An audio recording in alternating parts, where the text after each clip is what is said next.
ఓం శ్రీ మాత్రే నమః. ఛానల్లోకి స్వాగతమండి. 2024లో రాబోయే మొట్టమొదటి సూర్యగ్రహణం ఈ రాశివారి తలరాతనే మార్చిపోతుంది. ఈ సూర్యగ్రహణ ప్రభావంతో ఈ రాశివారి జీవితం మారబోతుంది. అఖండ రాజయోగాన్ని పొందుతారని చెప్పటంలో ఎటువంటి సందేహం లేదు.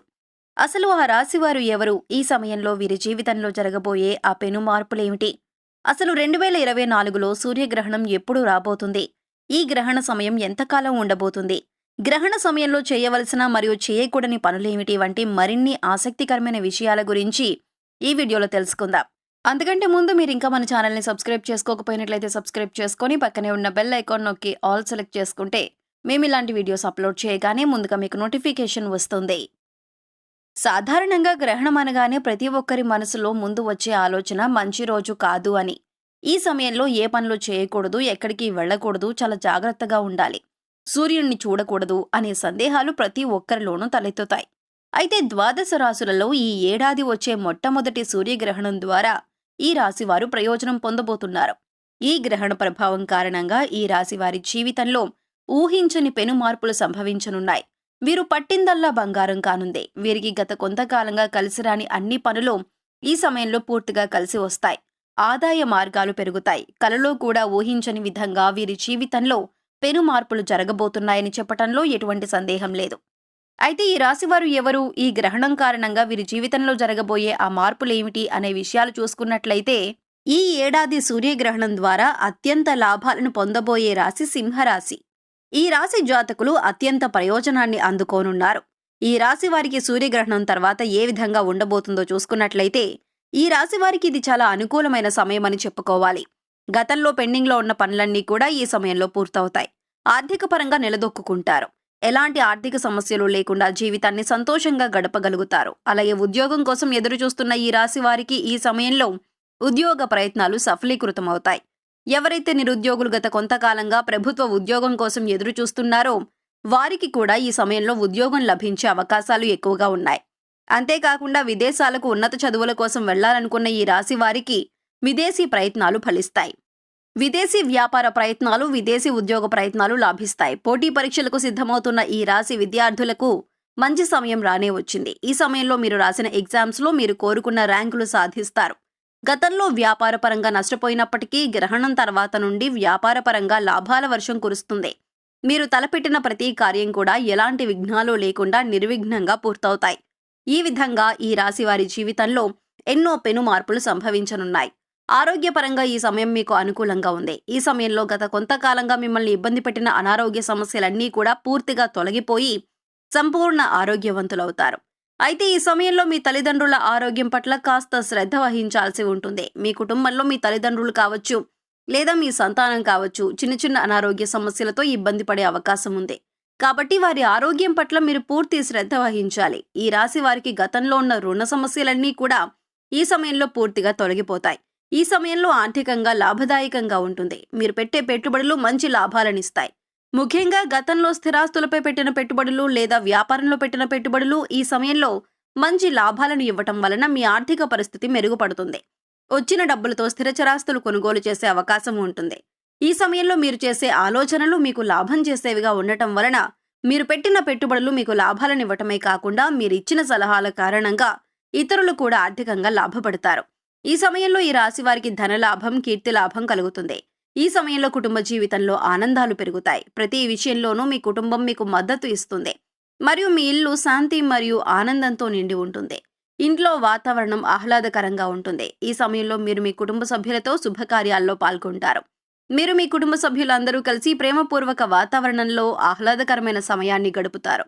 ఈ సమయంలో మీకు మీ బంధుమిత్రులకు మధ్య చిన్న చిన్న మనస్పర్ధలు ఏర్పడే అవకాశం ఉంది. కాబట్టి బంధువుల విషయంలో కాస్త జాగ్రత్తగా ఉండటం మంచిదే. అంతేకాకుండా మీరు మీ తోబుట్టువులతో సామరస్యపూర్వకమైన మరియు సానుకూల సంబంధాలను ఏర్పరచుకుంటారు. అయితే ఈ గ్రహణ సమయంలో ఈ రాశి వారు చేయవలసిన పనుల గురించి చూసుకున్నట్లయితే, గ్రహణం యొక్క పట్టు విడుపు స్నానాలు చేయటం తప్పనిసరి. గ్రహణం పట్టే ముందు స్నానం చేసి సూర్యాష్టకం చదవటం ద్వారా శుభ ఫలితాలను పొందుతారు. అలాగే గ్రహణం విడిచిపోయిన తర్వాత కూడా విడుపు స్నానం చేసి మీ ఇంటిని శుభ్రపరుచుకొని, పూజా మందిరం శుభ్రపరుచుకొని దేవుని ముందు దీపం పెట్టడం మంచిది. అసలు సూర్యగ్రహణం ఏ రోజు ఎప్పుడు ప్రారంభమవుతుందో చూసుకున్నట్లయితే ఏప్రిల్ 8 సోమవారం నాడు ఏర్పడబోతుందని జ్యోతిష్యులు చెబుతున్నారు. ఈ సూర్యగ్రహణం ఏప్రిల్ 8న రాత్రి 9:12 ప్రారంభమై ఉదయం 1:25 ముగుస్తుంది. సూర్యగ్రహణ ప్రారంభానికి 12 గంటల ముందు సూతక కాలం ఏర్పడుతుంది. ఈ సమయంలో ఎలాంటి ముఖ్యమైన కార్యక్రమాలు చేయకూడదని మన పెద్దలు చెబుతారు. అసలు సూర్యగ్రహణ సమయంలో చేయవలసిన పనులేమిటి, ఎలాంటి పనులు చేయటం ద్వారా విశేష ఫలితాలను పొందుతారు, ఎలాంటి పనులు చేయకూడదు అనే విషయాల గురించి చూసుకున్నట్లయితే, సూర్యగ్రహణ కాలంలో కొన్ని నియమాలను ఖచ్చితంగా పాటించాలి. అంతేకాదు, సూర్యగ్రహణానికి ముందు, గ్రహణం ముగిసిన తర్వాత కొన్ని పనులను తప్పనిసరిగా చేయాల్సి ఉంటుంది. మరికొన్ని పనులను పొరపాటును కూడా చేయకూడదు. అవేమిటంటే, గ్రహణ సమయంలో గర్భిణీలు ఇంటి నుంచి బయటకు వెళ్లకూడదు, లేదా పదునైన వస్తువులను ఉపయోగించకూడదు. అలాగే గర్భిణీలు గ్రహణ సమయంలో పొట్టపై ఎర్రటి మట్టి లేదా పసుపు రాసుకోవాలి. దీనివల్ల కడుపులో పెరుగుతున్న శిశువుపై గ్రహణం ఎలాంటి ప్రతికూల ప్రభావం చూపదని జ్యోతిష నిపుణులు సూచిస్తున్నారు. దీంతో పాటు గ్రహణ సూతక సమయంలో శుభకార్యాలు చేయకూడదు. గ్రహణ సమయంలో వంట చేయటం, ఆరగించటం రెండూ నిషేధించారు. గ్రహణ కాలంలో ఈ తప్పులు చేయకండి. గ్రహణం ప్రారంభమవటానికి ముందు ఆ రోజు చేసిన వంటను పూర్తిగా ఖాళీ చేయాలి. గ్రహణం ముగిసిన తర్వాత శుభ్రంగా స్నానమాచరించి ఆహారాన్ని సిద్ధం చేసి తినాలి. అంతేకాని గ్రహణ ప్రారంభానికి ముందు మిగిలిన ఆహారాన్ని గ్రహణం పూర్తయిన తర్వాత ఎట్టి పరిస్థితుల్లోనూ భుజించకూడదు. గ్రహణ సమయంలో పూజ చేయకూడదు, కానీ మీరు భగవన్నామాన్ని, ఇష్టదేవతా మంత్రాలను జపించవచ్చు. ఈ రోజున మీరు దేవుని గది తలుపును మూసివేయాలని గుర్తుంచుకోండి. గ్రహణ సమయంలో వీలైనన్ని సార్లు భగవంతుణ్ణి ధ్యానించండి. భగవంతుని స్మరణలో మనస్సును, శరీరాన్ని కేంద్రీకరించండి. అదేవిధంగా సూర్యగ్రహణ నివారణలో పాటించండి. హిందూ పురాణాల ప్రకారం సూర్యగ్రహణం సమయంలో ధ్యానం చేయాలి. సూర్య భగవానుణ్ణి పూజించాలి. సూర్యాష్టక స్తోత్రం, ఆదిత్య హృదయ స్తోత్రం తదితర సూర్యుని స్తోత్రాలను పఠించొచ్చు. దీంతోపాటు సూర్య మంత్రాలను జపించొచ్చు. సూర్యగ్రహణం రోజున నూనె, నెయ్యి, పాలు, లస్సీ, చట్నీ, ఊరగాయ, వెన్నతో పాటు ఇంట్లో వండిన ఆహార పదార్థాలలో తులసి ఆకులను లేదా గరికను వేయాలి. ఇలా చేయటం వల్ల గ్రహణం సమయంలో ఇవేవి కలుషితం కాకుండా ఉంటాయి. అయితే డ్రై ఫ్రూట్స్, నువ్వులు వంటి వాటిలో ఇవి వేయాల్సిన అవసరం లేదు. సో చూశారు కదండి, 2024లో రాబోయే మొట్టమొదటి సూర్యగ్రహణం ఏ రాశి వారి తలరాతనే మార్చబోతుంది. ఈ సూర్యగ్రహణ ప్రభావంతో ఈ రాశి వారి జీవితం ఏ విధంగా మారబోతుంది, అఖండ రాజయోగాన్ని పొందుతారని చెప్పటంలో గల ఆంతర్యమేమిటి, అసలు ఆ రాశివారు ఎవరు, ఈ సమయంలో వీరి జీవితంలో జరగబోయే పెను మార్పులేమిటి, అసలు 2024లో సూర్యగ్రహణం ఎప్పుడు రాబోతుంది, ఈ గ్రహణ సమయం ఎంతకాలం ఉండబోతుంది, గ్రహణ సమయంలో చేయవలసిన మరియు చేయకూడని పనులేమిటి వంటి మరిన్ని ఆసక్తికరమైన విషయాల గురించి ఈ వీడియోలో తెలుసుకున్నాం కదా. ఈ వీడియో మీకు నచ్చినట్లయితే లైక్ చేయండి. మీ ఫ్రెండ్స్ అండ్ ఫ్యామిలీ మెంబర్స్లో ఎవరైనా సింహరాశి వారు ఉన్నట్లయితే వారితో ఈ వీడియోను షేర్ చేసుకోవడం మర్చిపోకండి. ఇప్పటి వరకు మీరు ఇంకా మన ఛానల్ని సబ్స్క్రైబ్ చేసుకోకపోయినట్లయితే సబ్స్క్రైబ్ చేసుకొని పక్కనే ఉన్న బెల్ ఐకాన్ నొక్కి ఆల్ సెలెక్ట్ చేసుకుంటే మేము ఇలాంటి వీడియోస్ అప్లోడ్ చేయగానే ముందుగా మీకు నోటిఫికేషన్ వస్తుంది. మరొక చక్కటి వీడియోతో మళ్ళీ కలుసుకుందామండి. ఓం శ్రీమాత్రే నమః.